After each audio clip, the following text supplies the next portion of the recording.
बच्चों, आज आपका सेकेंड जो चैप्टर है आपका क्वाड्रेटिक इक्वेशन, जो टॉपिक है आपके क्लास 10th का, इस पे डिस्कस करेंगे। ऐसे तो आपका लीनियर इक्वेशंस वगैरह भी है, लेकिन अभी हाल में ही आपने प्रीवियस लास्ट वीडियो में देखा है कि पॉलिनोमियल पढ़ाया मैंने, और पॉलिनोमियल से क्वाड्रेटिक इक्वेशंस बहुत ज्यादा कोरिलेट होता है। तो इसीलिए आपके लिए जरूरी है कि क्वाड्रेटिक इक्वेशन को साथ साथ खत्म कर दिया जाए, क्योंकि हमारा टाइम मैनेजमेंट भी एक इम्पोर्टेंट क्राइटेरिया होता है। सेकेंड, आप लोग बच्चे काफी अच्छे से तैयारी कर रहे होंगे, पढ़ रहे होंगे, और मैं ये आशा करता हूँ कि आप लोग पूरे जोश के साथ काम करेंगे, क्योंकि कहा भी गया है कि जब तक आपके अंदर हिम्मत नहीं होगी, खुद में अंदर आत्मविश्वास नहीं होगा, तो आप कुछ कर नहीं पाएंगे। इसलिए अपने आत्मविश्वास को जगाएं, और कहते हैं यदि दिल में आपके आग हो, तो ऐसा कौन सा दिल में आग हो तो समुद्र में भी आग लग सकती है। तो स्टार्ट करते हैं क्वाड्रेटिक इक्वेशन। तो आपका क्वाड्रेटिक इक्वेशन सबसे पहले जानने से पहले हमें जानना जरूरी है कि क्वाड्रेटिक इक्वेशन जो होता है,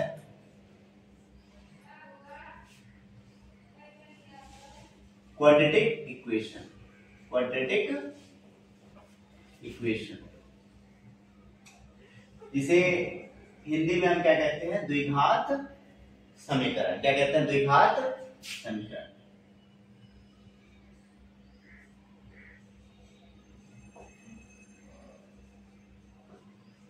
द्विघात समीकरण।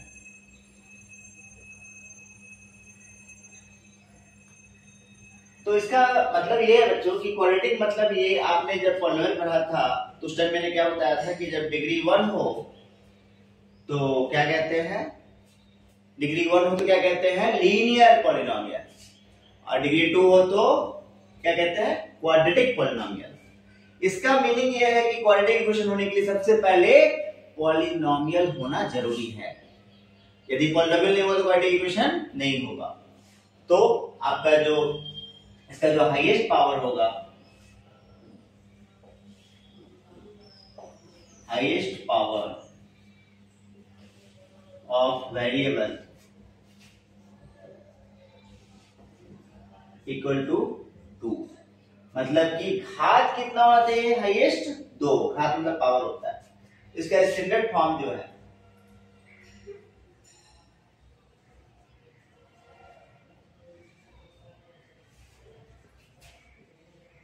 स्टैंडर्ड फॉर्म है बच्चे ax² plus bx plus c equal to 0।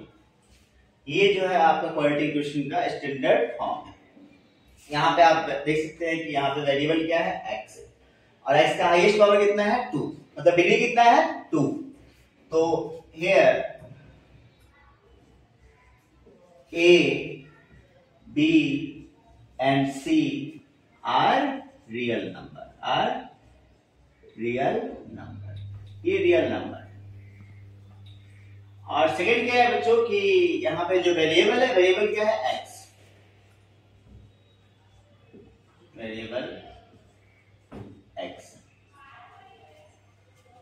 और प्रोवाइडेड ये द्विघात, ये आपका क्वाड्रेटिक इक्वेशन होगा, it will be quadratic equation और a not equal to 0, a not equal to 0।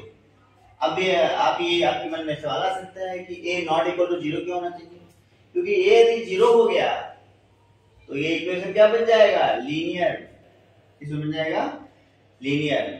तो लीनियर तो आपका करना नहीं है, मतलब कि डिग्री 1 हो जाएगा, लेकिन यदि a 0 नहीं है तब इसका डिग्री 2 होगा। ये हो गया आपका क्वाड्रेटिक इक्वेशंस।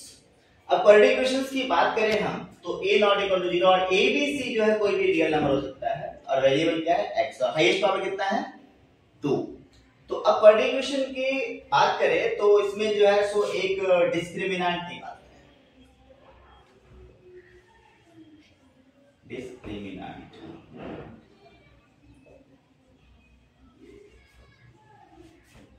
डिस्क्रिमिनेंट को d से डिनोट किया जाता है, किससे डिनोट किया जाता है, d से।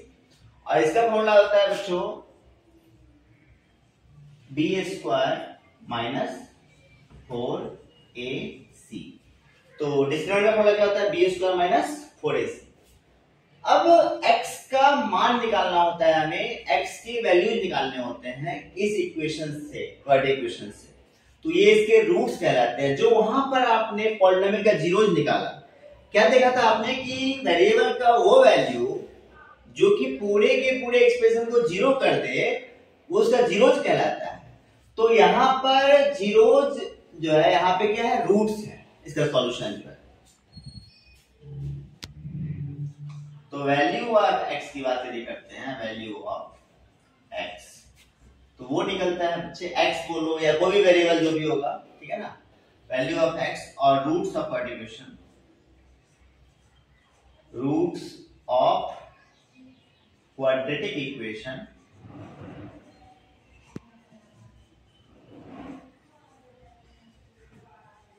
तो ये हो जाएगा बच्चों आपका minus B plus minus under root D upon में 2a। और आपके माइंड में होगा ये d क्या है, तो d क्या है, बी स्क्वायर माइनस 4ac। तो ये आपका है, और इसके बाद हम कुछ क्वेश्चंस पे डिस्कस करते हैं। तो रूट्स ऑफ क्वाड्रेटिक इक्वेशन की बात करते हैं बच्चों। रूट्स क्या होता है, रूट्स का मतलब क्या होता है, roots of quadratic equation, quadratic equation. और यदि हम बात करें कि इसे हिंदी में क्या कहते हैं, तो इसे कहते हैं द्विघात समीकरण का मूल। क्या कहते हैं, द्विघात समीकरण का मूल। तो द्विघात समीकरण का मूल जो है, रूट्स है, वो क्या होता है पहले ये जानते हैं। सपोज किया कि कोई भी जो रियल नंबर है वो द्विघात समीकरण का मतलब कि क्वाड्रेटिक इक्वेशन का, any real number is the root of quadratic equation. That means what, that means if alpha is roots of quadratic equation, quadratic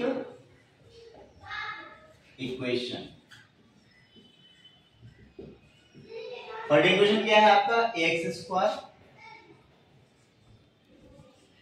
plus bx plus c equal to 0, provided आपका क्या होना चाहिए, आपका a 0 नहीं होना चाहिए, provided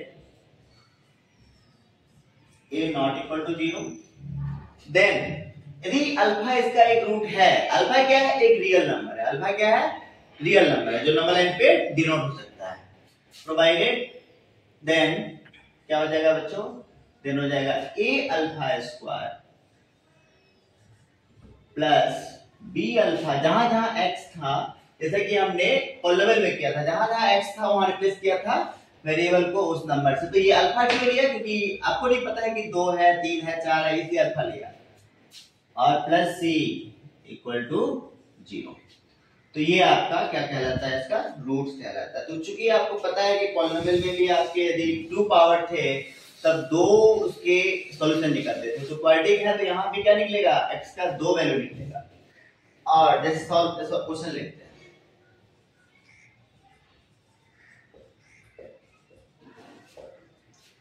find the roots,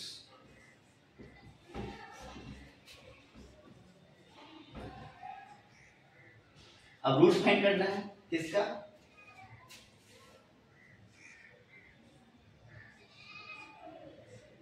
x square minus X minus 6 equal to 0। Quadratic equation है बच्चों आपका एक्स स्क्वायर माइनस एक्स और माइनस 6। तो ध्यान देना है कि ये जो इक्वेशन है बहुत पहले आप देखिए कि इसका कोएफिशिएंट क्या है, कोएफिशिएंट क्या है। तो आप कहेंगे सर यदि हम इससे कंपेयर करते हैं तो a इक्वल टू जो है सो 1 है, क्योंकि x square plus b x plus c होता है ना, तो a इक्वल टू कितना है 1, b equal to -1, b equal to -1 और c इक्वल टू -6। ठीक है, तो ये आपका हो गया। इसको दो तरीके से सॉल्व कर सकते हैं, एक तो जो मैंने फॉर्मूला यूज किया है, और दूसरा जो है आपका कैसे यूज कर सकते हैं, पहले मैं इसको फैक्टराइजेशन से सॉल्व करता हूं। तो एक्स स्क्वायर ये सॉल्यूशन है बच्चों आपका, तो एक्स स्क्वायर माइनस एक्स और माइनस 6। आपको मैंने पॉलिनोमियल में बताया था कि आप देखेंगे क्या पावर जो है वेरिएबल का, ये किसका वेरिएबल है, तो x में वेरिएबल है, तो क्या वो डिसेंडिंग ऑर्डर में है, तो यहाँ पावर 2 है, यहाँ 1 है, कुछ लिखा नहीं है, इसका मतलब x और यहाँ 0, डिसेंडिंग ऑर्डर में पावर है। अब दोनों एक्सट्रीम टर्म को मल्टीप्लाई करना है, तो इन दोनों टर्म को मल्टीप्लाई कीजिए, दोनों टर्म को मल्टीप्लाई करेंगे कितना आएगा, -6x²। ठीक है। अब आपका मेन जो फोकस होना चाहिए कि बीच वाला टर्म अब -6 को इस तरीके से अरेंज करना है कि मतलब 6 को इस तरीके से फैक्टराइज करना है, प्राइम फैक्टराइजेशन, कि उसका एडिशन या सब्ट्रैक्शन बीच वाला टर्म दे, क्या, -1, क्योंकि इसका क्या कोएफिशिएंट है, -1, और उसका मल्टीप्लिकेशन क्या दे, एक्सट्रीम वाला टर्म। हम कह सकते हैं यहां पर x² माइनस, अब कैसे आएगा बीच वाला, तो -3, और यदि 2 का कॉम्बिनेशन लें तो -3 और +2 क्या होता है, -1, तो -3 और -3x प्लस 2x -6। हाँ, x² -3x plus 2x -6 equal to 0।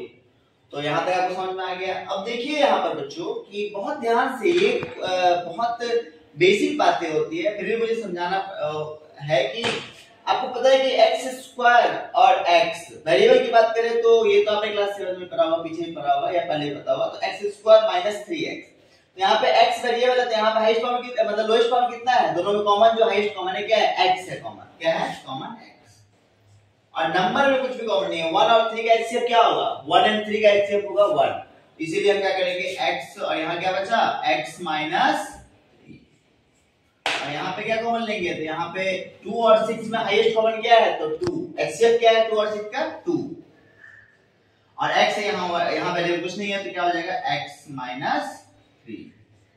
ठीक है, यहां तक कोई दिक्कत नहीं है। तो ये जो है सो आपका इक्वल टू 0। अब इस पार्ट को यहां से देखते हैं।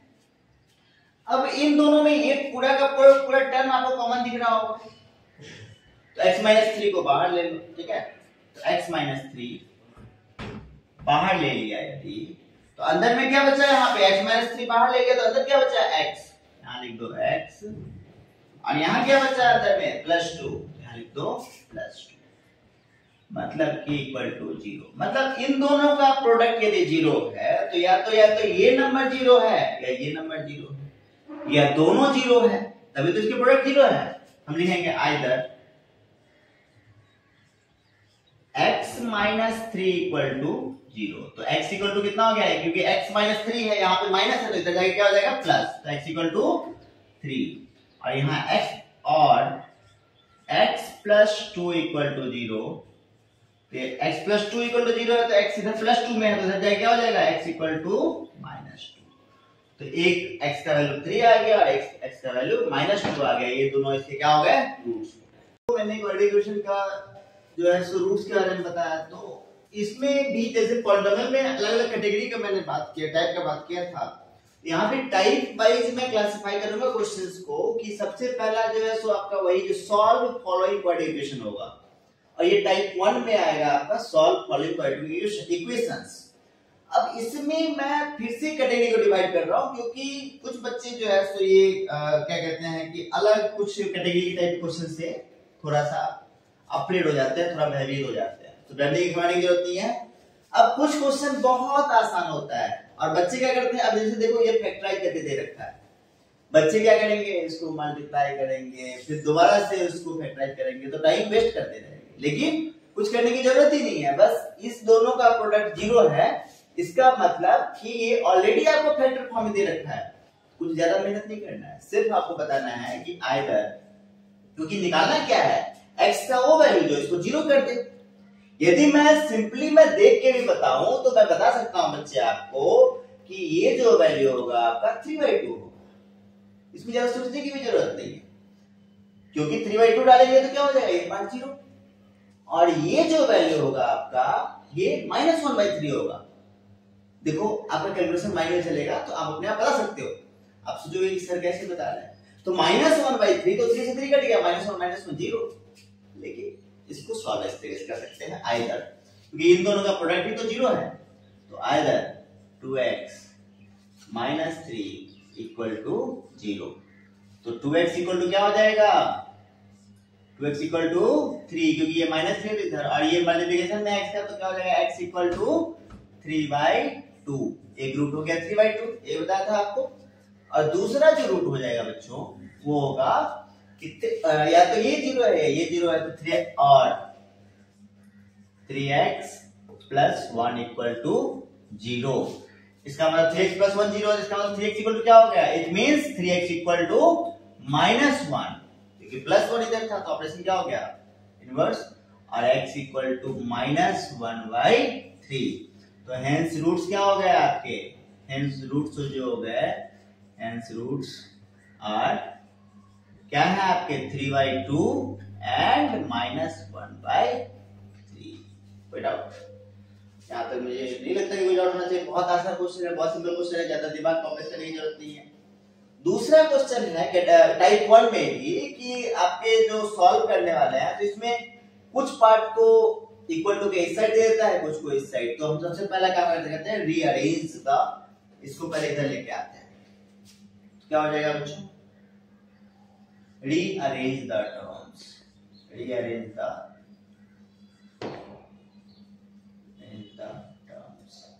terms को फिर से हमने रीअरेंज किया, तो क्या हो जाएगा, ये हो जाएगा, यदि इसको इधर लेके जाओगे तो क्या हो जाएगा 3x²,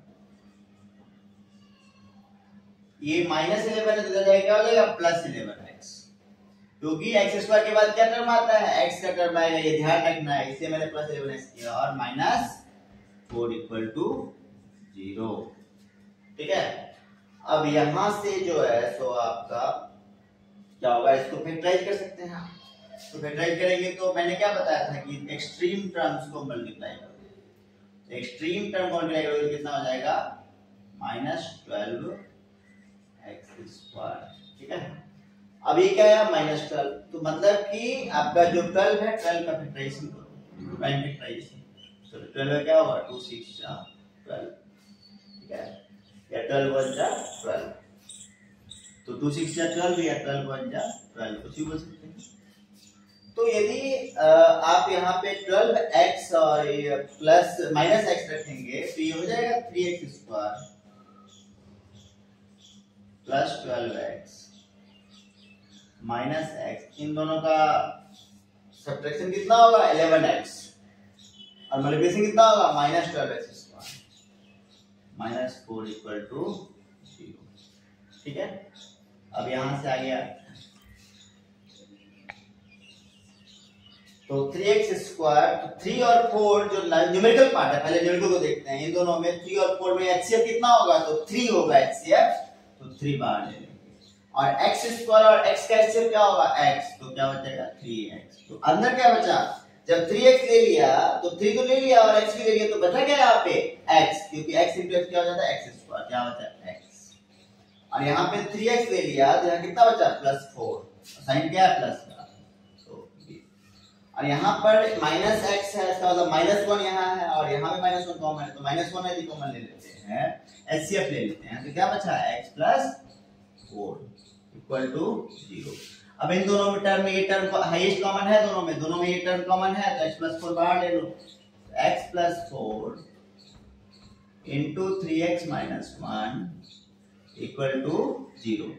तो यार तो x + 4 0 है, तो x + 4 = 0, तो x = कितना हो गया बच्चों -4, x = कितना हो गया -4, और आपका 3x - 1 = 0, x = कितना हो गया 3x, x = हो गया 1/3। ये दोनों इसके रूट्स हो गए। ये जो टाइप 1 है उसी में आपका कैटेगरी सी है और कैटेगरी डी टाइप क्वेश्चन, जिसमें आप सॉल्व कर रहे होंगे क्वाड्रेटिक इक्वेशन को। सॉल्व करने के लिए ऐसे तो मैंने आपको अभी तक फैक्टराइजेशन बता रहा हूँ, आप फॉर्मूला से भी यूज कर सकते हैं। तो फॉर्मूला से कैसे यूज कर सकते हैं, जैसे कि आप बोल सकते हैं कि यहाँ पर a इक्वल टू कितना है 1, b इक्वल टू कितना है 2√2, ठीक है, क्योंकि कंपेयर किया तो इतना यहाँ कितना है 1 है ना, और c इक्वल टू कितना है -6, ठीक है। तो इस तरीके से तो आप क्या निकाल सकते हैं d मतलब क्या, डिस्क्रिमिनेंट। डिस्क्रिमिनेंट क्या होता है b² - 4ac, b² - 4ac। तो b कितना है बच्चे 2√2 का स्क्वायर, -4 इंटू a की जगह क्या है 1 और c की जगह क्या है -6, ये कितना हो जाएगा 2 का स्क्वायर। तो 2√2 का मतलब क्या है 2 का स्क्वायर इंटू √2 का स्क्वायर। ध्यान देना, तो 2 का स्क्वायर इंटू √2 का स्क्वायर, ठीक है ना। बहुत सारे बच्चों को ये भी डाउट होता है कि ये क्या है, ठीक है ना, इसे भी लिख सकते हैं। और minus into minus, even time minus है तो 4 6 जा 20, ये कितना हो गया 4 4 2 जा 8 24, ये हो गया 32, ये हो गया 32। तो t का वैल्यू आ गया 32। अब x का वैल्यू जब निकालते हैं तो x का वैल्यू क्या होता है दोस्तों, x का वैल्यू होता है -d और प्लस -√d अपॉन में 2a, अपॉन में 2a। क्या हो गया, तो यहाँ हो गया -2√2 प्लस माइनस, क्योंकि 32 का स्क्वायर रूट निकालोगे तो क्या हो जाएगा 4√2, रूट के अंदर 32 हो गया, अपॉन में 2 इंटू 1।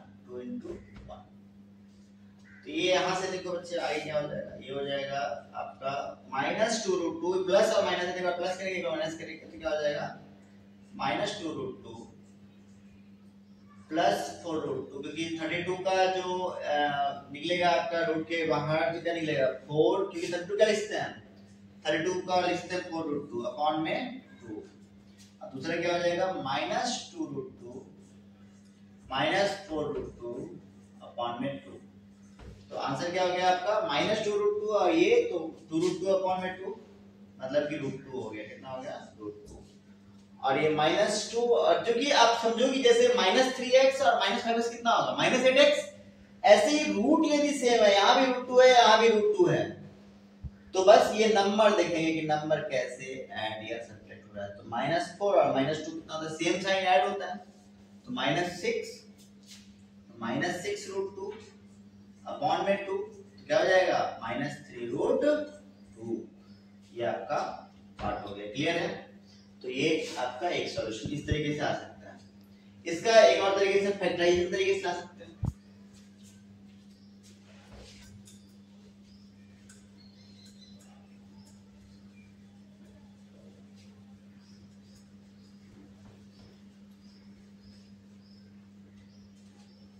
इसे फैक्टराइज करके भी ला सकते थे। कैसे, तो आप पहले एक्सट्रीम टर्म्स को मल्टीप्लाई करोगे, तो एक्सट्रीम टर्म्स को मल्टीप्लाई करते, ये क्या है एक्सट्रीम टर्म है आपका, ये क्या था जो कंपेयर करके मैंने बनाया। दोनों तरीके से आप किसी भी क्वेश्चन को सॉल्व कर सकते हैं। तो ये आपका एक्सट्रीम टर्म्स कितना हो गया -6x²। अब 6 को इस तरीके से ब्रेक करना है कि उसका एडिशन या सब्ट्रैक्शन बीच वाला टर्म दे, और चूंकि आपको पता है कि 6 का प्राइम फ्रैक्शन क्या होगा, तो 3 × 2, तो अंदर का पार्ट √2 ही रहना चाहिए। अब उसके लिए क्या करना होगा, तो हम ऐसा कह सकते हैं कि x²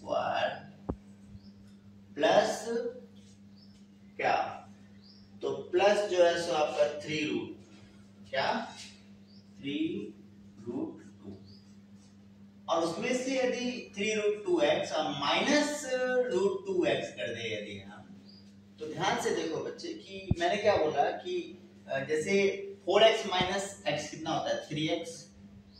यही काम ये मैंने कैटेगरी 2 में क्यों, कैटेगरी सी में क्यों डिवाइड किया, क्योंकि बहुत सारे बच्चे रूट के क्वेश्चंस पर कंप्लीटली नर्वस हो जाते हैं, आउट ऑफ बॉक्स हो जाते हैं, इसीलिए इस रूट को समझना बहुत जरूरी है। तो यहाँ देखो कि ये जो √2 है, तो यहाँ पर से जैसे लाइक टर्म्स होते हैं, जैसे x और x क्या है लाइक टर्म है, लेकिन x और y लाइक टर्म है क्या, नहीं है। एक्स स्क्वायर और एक्स भी लाइक टर्म नहीं, क्योंकि उसकी डिग्री क्या है, अलग अलग है, पावर अलग अलग है। यहाँ पे √2 दिख रहा है और यहाँ पे भी √2 दिख रहा है। यदि यहाँ √2 होता, यहाँ √3 होता तो लाइक नहीं होता, उसमें सब्ट्रैक्शन एडिशन नहीं होता। तो इसका बस कोएफिशिएंट देखते हैं। तो इसका कोएफिशिएंट क्या है, 3। ऐसा कितना है, 1। 3 में से 1 गया, कितना बचा, 2, और 2 है हमारा ये, ठीक है। तो -6 = 0। अब क्या कॉमन लेंगे, इसमें x² है, यहाँ पे x है, तो उन दोनों में से क्या कॉमन आ जाएगा, x कॉमन आ जाएगा। HCF क्या कॉमन आएगा, x, और चूंकि यहाँ पे नंबर 1 है और 3√2 है, तो 1 और 3√2 का HCF क्या होगा, 1। इसलिए क्या हो जाएगा यहाँ पे x + 3√2। अब यहाँ पे x है, यहाँ पे x नहीं है, तो x तो कॉमन नहीं आएगा। लेकिन √2 यदि कॉमन लेते हैं माइनस के साथ, यहाँ पे माइनस, यहाँ पे माइनस, यहाँ प्लस है, तो ये ध्यान रखना पड़ता है कि यही टर्म अगले में आना होता है। तो -√2 यदि कॉमन लेंगे तो यहाँ क्या बचेगा, यहाँ तो x बचेगा क्योंकि मल्टीप्लायर है इसका। और √2 को किससे मल्टीप्लाई करके 6 हो जाए, तो √2 को आप बोलोगे कि 3√2 से मल्टीप्लाई कीजिए सर। 3√2 × √2, तो √2 का स्क्वायर हो गया 3√6, तो क्या हो जाएगा आपका +3√2 = 0। इसका मतलब ये है बच्चों कि ये टर्म कॉमन आ गया दोनों में, हाईएस्ट कॉमन, तो हम बाहर ले लेते हैं। तो x + 3√2 × x - √2 = 0। इसका मतलब या तो ये 0 है या ये 0 है। तो x + 3√2 = 0 है। इसका मतलब क्या हो गया, x = -3√2, जो कि आपका वहां आया था। और हम बोल सकते हैं x - √2 = 0, तो x = कितना हो गया, √2। ये तो आपके क्या हो गया, सॉल्यूशन, ठीक है। तो यहाँ पे एक रूट था बीच में, इसलिए मैंने इसको डिवाइड किया, और दोनों तरफ एक्सट्रीम साइड में क्या था, नॉर्मल, यहाँ 1 था, यहाँ 6 था। लेकिन इस कैटेगरी के अंदर क्या है, बीच में जो है सो आपका होल नंबर है, और जो इसका जो कोएफिशिएंट है वो रूट में है और कांस्टेंट टर्म रूट में। तो यही थोड़ा सा माइंड को मेकअप करना होता है कि किस बिहाफ पे मैंने कैटेगरी को क्लासिफाई किया है। तो ये आपका मल्टीप्लिकेशन हो जाएगा। अब इसमें यदि फैक्टराइजेशन मेथड से करेंगे तो दोनों का मल्टीप्लाई करो एक्सट्रीम टर्म, तो क्या हो गया, 8√3 × √3, तो क्या हो गया, √3 का स्क्वायर हो गया। हम लिखते हैं इसको 8 × √3 का स्क्वायर। ध्यान से, ये सब आपको नहीं मालूम होता है और बहुत सारे बच्चे यहाँ पे फंस जाते हैं। और माइनस साइन तो है ही, x², तो क्या हो जाएगा, 8 √3 का स्क्वायर कितना हो जाएगा, 3, तो ये हो जाएगा -24x²। अब आपका मेन जो कंसर्न वो ये है कि जो आपका जो 24 है उसका प्राइम फैक्टराइजेशन करो, 2 12 जा, 2 6 जा, एंड 2 3 जा। तो ये जो है, अब इसका इन सब का ऐसा कॉम्बिनेशन बनाना है कि इसी कॉम्बिनेशन से उसका एडिशन या सब्ट्रैक्शन 10 आए और मल्टीप्लिकेशन 24 आए। तो कैसे आ सकता है, तो हम कह सकते हैं कि, लेकिन पॉजिटिव में आना चाहिए, ठीक है, इसमें आना चाहिए पॉजिटिव में। तो यदि मैं कहता हूं कि 2 2 जा 8, तब भी नहीं होगा, 6 6 2 जा 12, क्योंकि ये भी तो माइनस लाना है ना। यदि आप बोल सकते थे कि 6 + 4 कर दो सर, 6 4 या 24 होता है, लेकिन दोनों प्लस में हो गया, तो उसे नहीं कर सकते। हम इसे करते हैं √3x² + 12x - 2x, तो 12 और 2x माइनस कितना हो गया, 10x हो गया। मल्टीप्लिकेशन कितना हो गया, 12 2 24, -24 हो गया। यही हमारा मेन फोकस है, -8√3 = 0। इट मींस कि अब यहां से देखते हैं कि x और x², इसमें HCF क्या है, x और x² का ये वेरिएबल है। तो पहले वेरिएबल का HCF देखो, तो x हो जाएगा बाहर, और नंबर क्या है, √3 और 12 तो ऐसा क्या नंबर बाहर लेंगे यहाँ से जो कॉमन हो जाए, तो 4√3, क्योंकि 4 3 जा 12, तो क्या हो सकता है, यहाँ पे √3 कॉमन लिया, क्या हो गया, x + 4√3, और यहाँ क्या कॉमन ले सकते हैं, -2, ये नंबर आना चाहिए, तो क्या हो जाएगा, x और माइनस लिया कॉमन, इसलिए +4√3 = 0।